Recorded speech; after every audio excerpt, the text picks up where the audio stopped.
Hello YouTube, how's everyone doing out there? The following is an OctoPrint on Raspberry Pi, also known as OctoPi, instructional setup video, how you get it set up from start to finish. Under the comments section of this video is everything contained in this text file here. All the software you need to download, the commands you'll need to issue, the username and password, etc.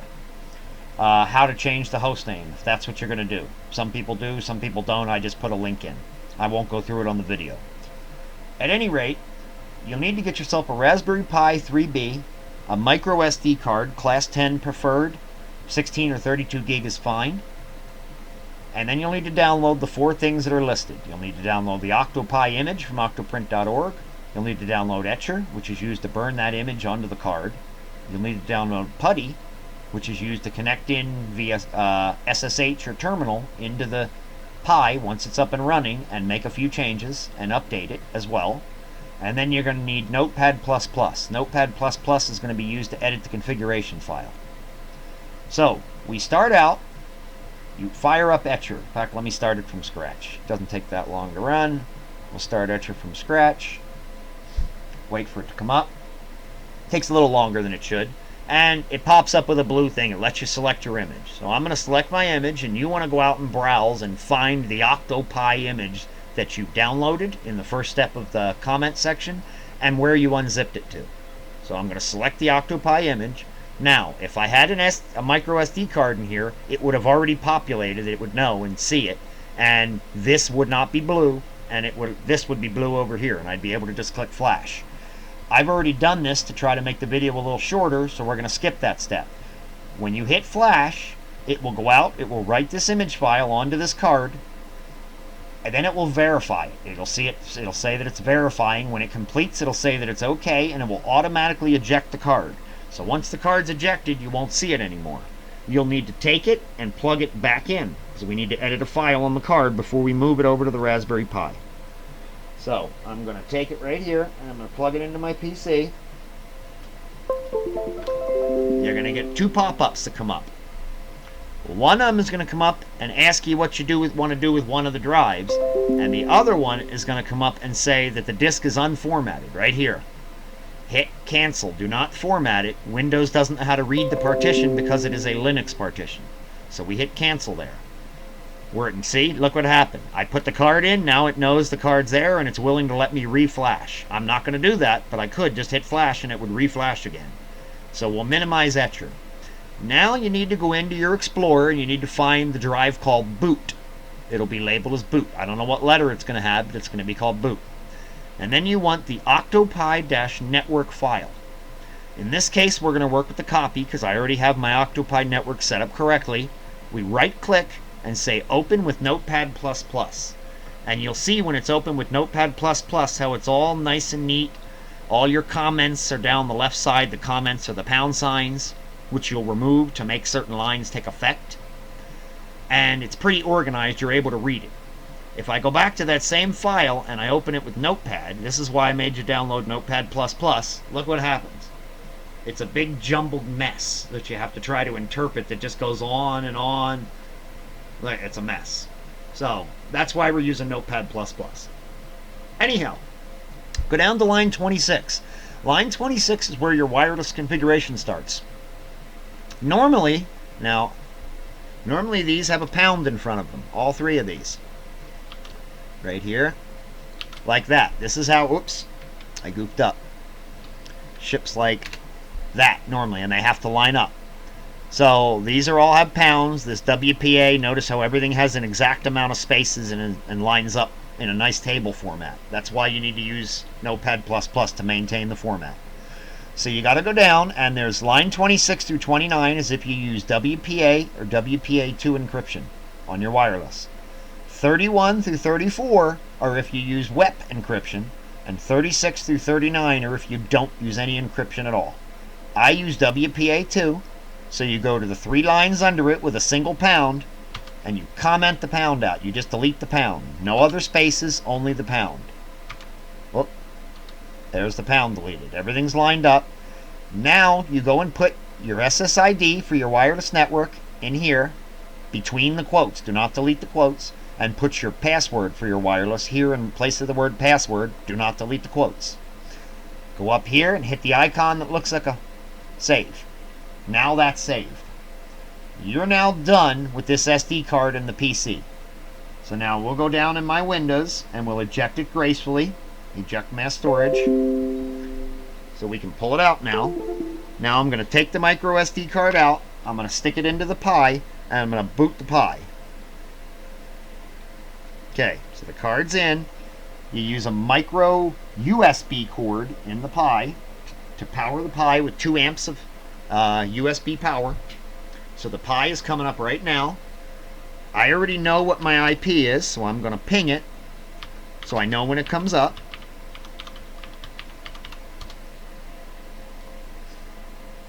And it's slowly on its way up here. There it is. Okay, so now that it's responding to pings, that's good.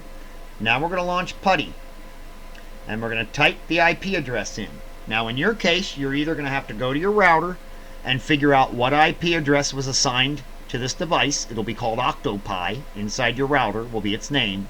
And if you don't know how to do that or can't do that, you can hook an HDMI cable / monitor up to the Pi and a USB keyboard. And when you hook the monitor up, it'll tell you what IP address it got right on the monitor. And that's all you'll need. You can unhook the monitor and the keyboard from there. So we come over here, we type the IP address in. We hit enter. It wants you to log in. Again, I have the username and password here under the video. Username is Pi. Password is Raspberry. Okay. And now we're in, and you see this screen right here is what you would see if you hooked a monitor up, and this is how you would know what IP was given to it, right there. And you'll notice its name is OctoPi. So I'm going to change that because I don't want it called OctoPi. I wanted something different because I have multiple OctoPis. But at any rate, we're now in here. We can close this down. Put that where I can grab it. And these are the commands. So SSH into the Pi. Say yes at the question about a host key, which you didn't see because I'd already been in. And here's where there's a separate set of instructions to change your host name. We're going to go ahead and do that right now. We're going to follow those instructions together and change the host name. I think this is the best way. I was initially not going to do it this way, but I decided I'm going to show you. So click on that link that's under the video, and it talks about how to change the host name. So we need to get in and issue this command in Putty right here. Copy. So we go back to Putty, pull it up. We're going to right click, paste, enter. And there's our file. So now we need to go down here and we're going to change this. And I don't want mine called OctoPi. Mine's going to be called i3 MegaPi, because this OctoPrint instance is going to be on my Anycubic i3 Mega printer. Now, here we need to save this change. So it's Control O to save. Oh, I goofed. It's not Control O. It's Control X to exit, and it asks if I want to save, and then I will say yes to save. Okay, so that file has been saved. I had to hit enter one more time. It asked me the location, if you saw that. So we'll do the next one. Let's edit it again and make sure that it took. So we edit it again, and it's saved. i3 MegaPi is our name. So now we can get out of there with Control X. We're out. Okay, so that one's done. Now the next one we need to do is down here. etc hostname. We're going to edit that file next. So we come up here, right click, paste, enter. And we're going to change this OctoPi. In my case, you can change it to whatever you want. Joe's Pi, Jim's Pi, but you can't use punctuation marks, just by the way. So that's not an option. Can't use quotes or anything like that. And mine is going to be i3 MegaPi. Same thing. Control X, save, Y to save. It looks at the host name, enter for the path. So now that's done. So now I've updated my host name. Now we do a sudo space reboot. Enter. Oh, too many O's. That's why it didn't work. Sudo space reboot. That unable to resolve is okay because we just changed its name. It'll reboot in a minute. So we're going to wait. We'll come back over here. There's the drop ping because I still have my ping running. And when the pings come back, we'll know we'll be able to go back into Putty and connect to it again. There it is. Pings are back. So it's rebooted that quick. That's how fast the Raspberry Pi reboots. We come back over here. Can't do anything. Putty's already dead. So we close out of Putty and we go back into it. In this case, I've saved a shortcut. So, Pi, Raspberry. Okay. Now we're done with this web page for now. And we're back here. So now we're going to go and do an update and then an upgrade. The update is to download all the updates that are required from the internet, and then the upgrade is to apply those upgrades. So we're going to copy that command, right click, enter. And see, it's going out to the internet and it's downloading certain things. This is going to take a couple minutes here. I debated doing this first, but I wanted to show you the process a little. So we're going to go ahead and let it run. I'll show you what it looks like when it's done. Usually it's a minute or two. We'll quickly take a peek at. This is the interface for OctoPrint. This shows whether you're connected to your printer or not. And in this case, I am connected, and what baud rate. I have a profile set up there. This gives you an idea, print time of the file that's loaded. We'll give you print time remaining, how much size-wise was printed, what the Z height is. It'll give you an ETA if you're actually printing. Under here, I have auto hide plugin turned on, so this is the file section. This is where I would upload a new file to slice. I store all mine in one location, so I go here under, I go here, and these are all sliced. Now I have different ones sliced for different printers. So this is for the Anycubic i3 Mega. These are sliced for my FL Sun QQ Delta, my Monoprice Maker Ultimate, my Creality Ender 2, and my Tevo Tornado. So let's say we want to update this 210 degree, 120% size paddle boat for the Tevo Tornado. We double click it and it will upload it onto here. When it uploads it, it's going to be black. You'll see in a second. There it is. It popped up and it's not green. It's actually, it looks green. To print it, you'd hit this button right here and it would start printing. You can also load it and not print it by hitting that button. When you load it, it will come up here. It'll say how long it's going to take to print. It'll give an estimate of how much filament it's going to use, but it won't actually start printing. To start printing, you'd have to hit the start button. I'm not going to do it right now because I don't want to print one of these on my Tornado. Let's go check on our update progress. And we're good. Look at that. That finished. So now we're going to go back to our comments section and get the next command. Right here. Sudo apt upgrade. Copy. Come back to Putty. Paste. Enter. Now it's actually going out and applying. It's asking me to see. Notice it's asking, do you want to continue? Yes, I do. And it may pop up and do that one more time. I forget if it does it again. We'll watch it and see. So now it's going out and it's applying what it downloaded to the Pi. And then after that, we're going to do a reboot, and then we're done with Putty. And then we're ready to set up OctoPrint. We're pretty close to finished. Just got to see how long this upgrade process is going to take.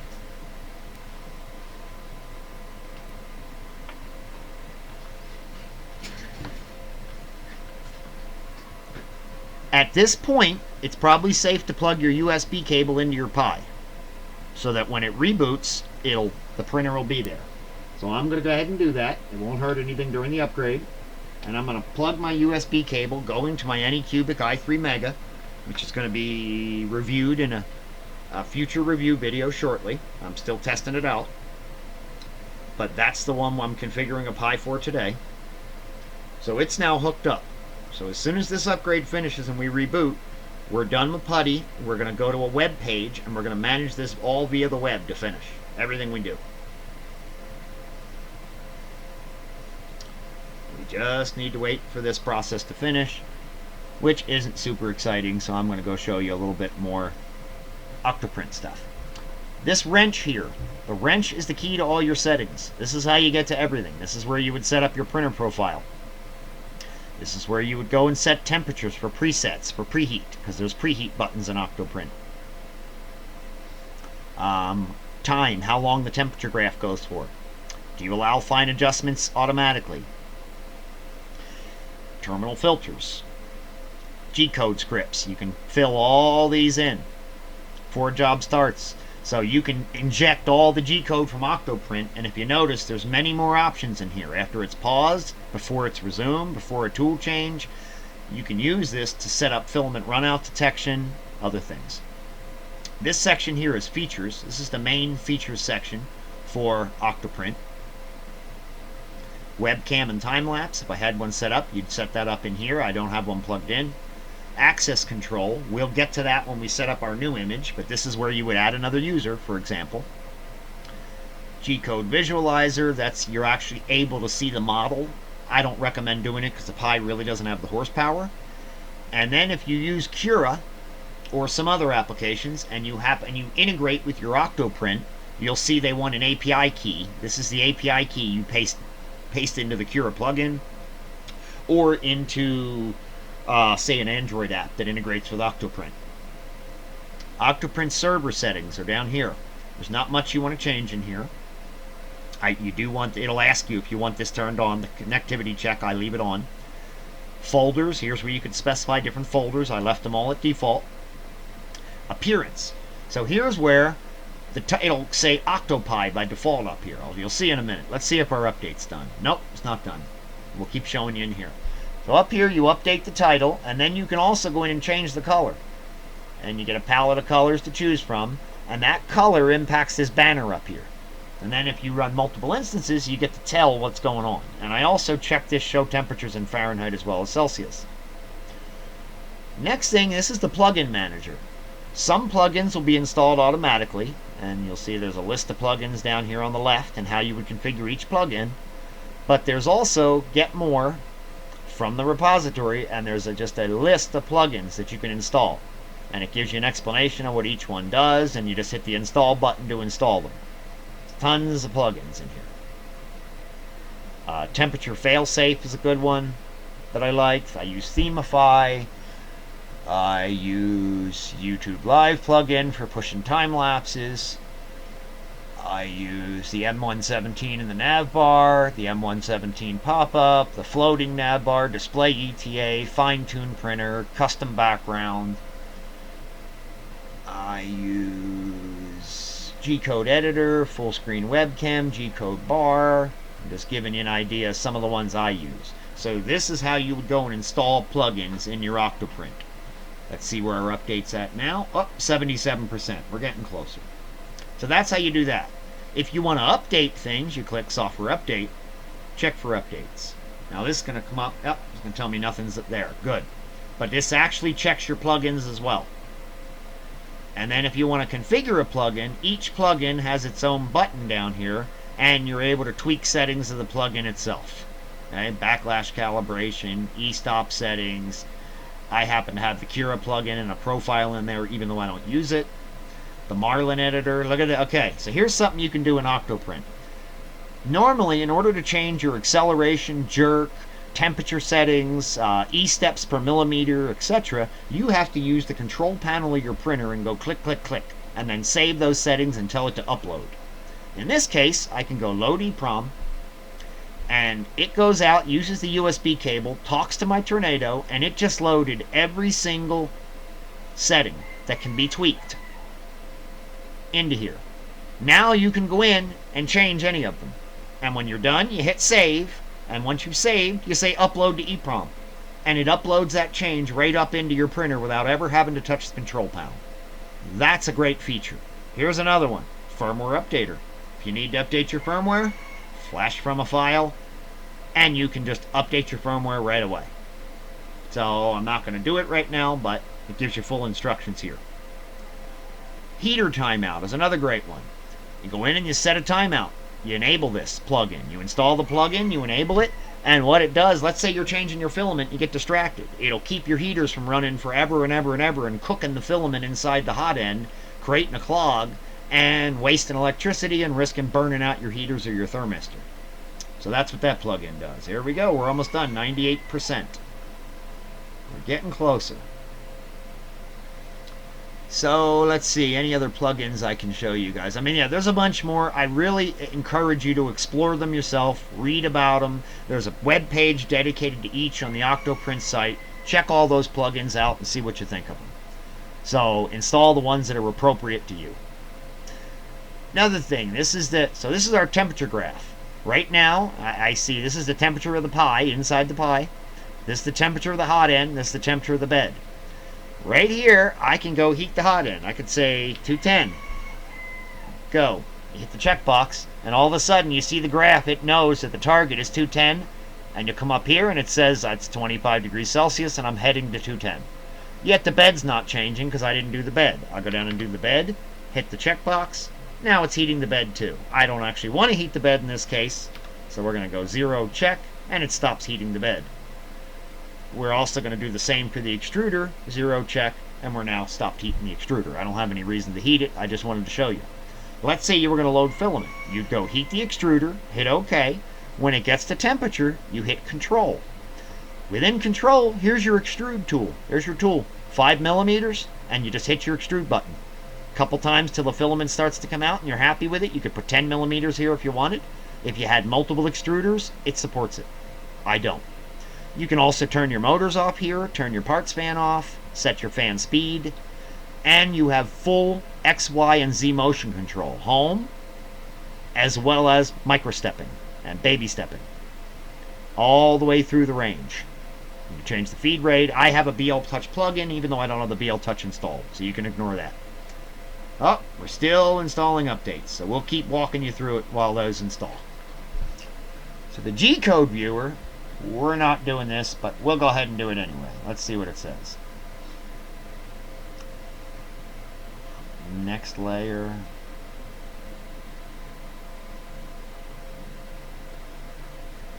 We'll reload it because it wasn't enabled. This should make it work.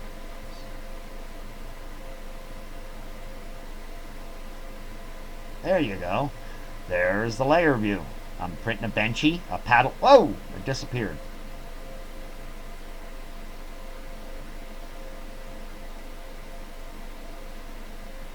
I don't use this a ton, if you can tell. So, forgive me. Point is, you can zoom in. You can do a lot of the same things. There it is. And the green line that you see is the actual toolpath. So it's showing you the head traveling from the start over to the skirt, over to the model, etc. That's what that's showing, is toolpath movements, so you can use it to eliminate stringing. Okay, we're still updating, 63%. We're getting there. So that's what the G-code viewer looks like. Again, I don't normally use it, but you can. The terminal. So the terminal, these are all the commands that are being sent to the printer. In this case, the OctoPi is asking it for the temperature constantly, so that it can update that graph on the first page. You can suppress those if you wanted. I leave them on. You could also suppress wait messages or SD messages. I just leave them all on. From here, if you wanted to directly issue a G-code command, like people talk about using Pronterface or other ways to do it, you go right here and you type your command. G29, if that's what you were going to do. I'm not going to, but you could. So, and then you just hit send, and it will send that command in, and the printer will execute it. Once in a great while, on the Tornado especially, sometimes with other printers, sometimes due to defective USB cables, you'll see the printer pause in the middle of a print and doing nothing. You'll come in here and all you'll see is temperature messages being received and nothing else going on. So you hit Advanced Options, Fake Acknowledgement, and it fakes an ACK, what's called an ACK, that somehow got lost in the serial transfer, and as soon as you do that, the printer will start printing again. So that's a little OctoPrint tidbit. Where are we at? 86%. We're still not there. I briefly thought about doing this update prior and probably should have. So sorry about that, but I've been taking the opportunity to show you guys other stuff that I may have covered in a second video anyway, so I guess it's okay. We're almost done here. What else can I show you? This is where you would do all your time-lapse stuff if you had camera hooked up. This is a way to manage other plugins. Here's a file manager, a print history, a printer statistics plugin. So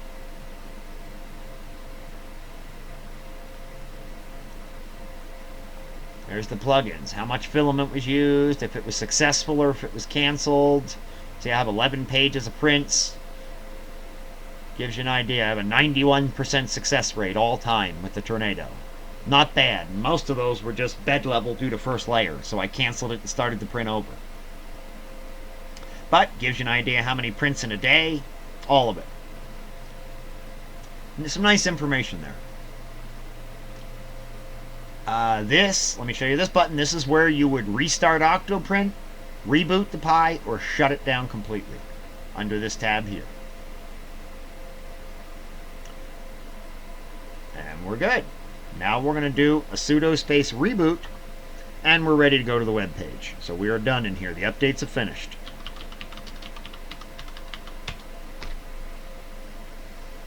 Oh, I have to spell sudo right. That's the second time my fingers didn't work.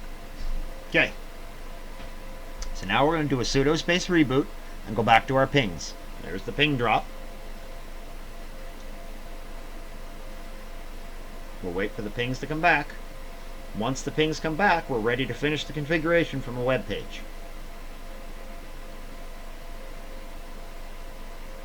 And the pings are back. Okay. Now, we're done with that. We're done with Putty. You want to close? Yes. So now we're going to go over here, open a new tab, and we're going to type in the IP address.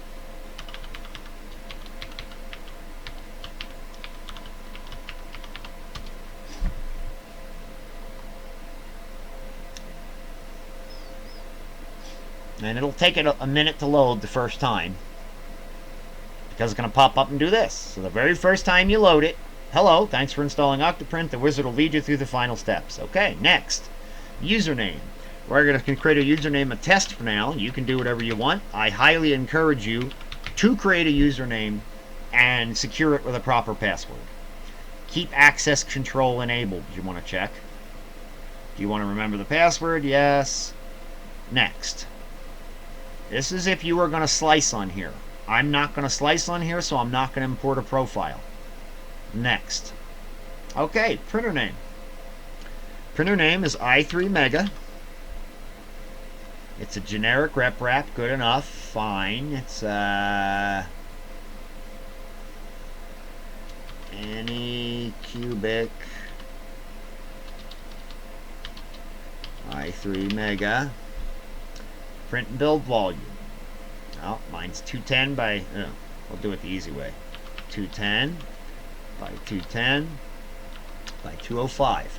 It's a rectangular, origin at the left. Heated bed, we're not going to define a custom bounding box. Axis, we're not going to change any, because we're not going to let, that's only if you're slicing on the Pi, does that take effect.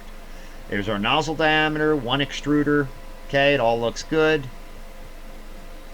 Next. You're about done. Next. Now, you hit reload, and it will automatically log us into the instance. So now we're automatically logged in. Because I already hooked the USB up, instead of leaving this at auto, I can go up here and say, find the drop down and select the port that it is, because it'll always be that port. We'll leave the baud rate at auto, leave the printer profile there, save settings, auto connect at startup, connect. Look at that, it connected. In fact, you can hear my printer beeping in the background because this printer has sounds enabled on the TFT.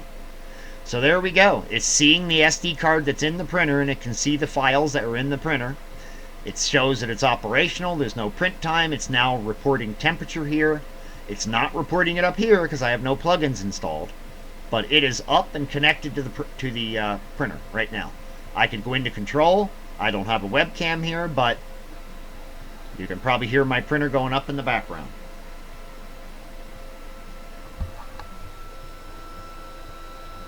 So that's how you'd control it. Anyhow, gives you an idea. You can just hear I'm moving it on the X. You can hear it moving over. I have a part on the bed, so I don't want to home it right now, or I'd home it and you get to hear everything go to town. But anyhow, that's that. So the next thing we're going to do is we're going to go into the settings, because we're going to add plugins, number one, and we're also going to customize things. So printer profiles, we're going to leave it alone because we built one. Temperatures, well, the preheat profile is wrong, so we're going to fix that. And we're going to change that to 205 for PLA, and I use 55 on my bed, but not on the Anycubic. I run 60 because of the glass bed, so that's good. So we're good there. We're going to save that. Of course, I don't like how it does that. It should keep it open. So we've saved that change under temperatures. It's done. Now it remembers. ABS would obviously be much hotter, but I'm not going to print ABS on this printer. Graph cutoff time. I prefer to see more of the history, so we're going to go 120 minutes for the temperature graph. Terminal filters we're not going to do. G-code scripts we're not going to set any up. Features. Enable temperature graph. We don't have anything else. Webcam, I'm not using a webcam. Access control, this is where you would go and add a new account. I'm not going to do that right now. G-code visualizer, we're going to leave alone. This is a new API key, different from the other one. Not that we're going to be setting it, but that's where it would be done to use that API key for something else. So you come down here to OctoPrint server. We don't need to touch anything in here. Folders, we're not going to touch anything in here. Appearance. So here's where I'm going to call it i3 MegaPi, and I'm going to change its color. And in this case, my MegaPi is a light blue, so I'm going to do something completely different. I don't know what I'm going to do. I don't have a light blue as an option, so I'm probably going to do white and leave it alone, I suppose. And then show temperatures in Fahrenheit as well as Celsius. That's that. We can hit save one more time. So that saved all our settings. Now we're going to go in and install plugins. So we go into the plugin manager, and as I mentioned, there's some installed already. There's a page and a half. We're going to go get plugins, action commands, install, and you have to wait while each one installs. I'm not going to go repeat through the plugins again with what we were doing, but I've got something. I can actually pull it off the bed and start a print for you is what we're going to do. So notice it came up and it wants to restart. We're going to cancel that restart because we're not using that plugin anyway. You go down through this list and install the plugins. There's 10 pages of them here. And install all the ones that look interesting to you. At that point, you're done. You're set up. You have a temperature chart. It's monitoring your printer. I'm missing one plugin. Let me go get the one. I'll have to reboot, so I don't want to reboot. I'm missing the plugin that shows the temps up here, but it shows them down here anyway. So it's really not the end of the world. So, I want to upload a file to print. And I already have one sitting here. The filament hold cylinder is the latest one I sliced, and I had it prepped and ready for this printer. The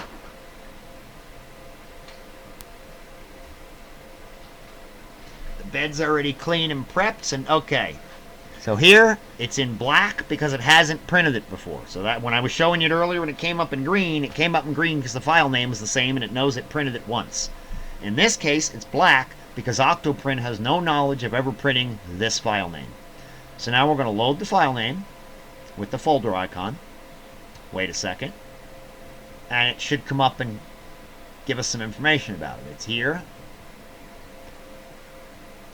Print. And now you see the bed temperature pop up. The target bed temp just popped up. Target, 60. It hasn't turned the hot end on, which it'll do that as soon as the bed comes up to temp. And you can sit here and watch for a minute. And wait for that to get there. I don't think you need to sit here while my extruder heats up and my bed heats up. I think you get the idea. And that's all that's required to print. This will automatically start printing on the printer. I didn't have to get an SD card. I did not need to put an SD card on in the printer or anything else. I was just able to upload it. It uploaded it to the Pi, and then I'm able to print. Printer's getting closer to heating up. The bed is not quite there yet. So, anyway, thank you very much for watching my video. I hope you found this helpful. I've had a lot of questions about OctoPi and OctoPrint, which is why I wanted to do this video. It should help a lot of you guys out. Please comment below if you have any questions or thoughts. Please subscribe to be notified of future releases. I have an Anycubic i3 Mega video coming. That's a mini review and not so much an unboxing, but a first impressions and mini review. I have an FL Sun QQ Delta review coming, and I still have my filament video, my PLA filament video, which I'm now up to 30 different colors of filament, and I've been holding off until this filament I ordered a month ago arrives, which is supposed to be any day. That's 5 more colors. I'm going to add them in, and then I'll be putting out the filament review video that was discussed before. So I hope you enjoy it. Again, please put comments below. Thanks for watching. Have a great one. Thanks, everyone.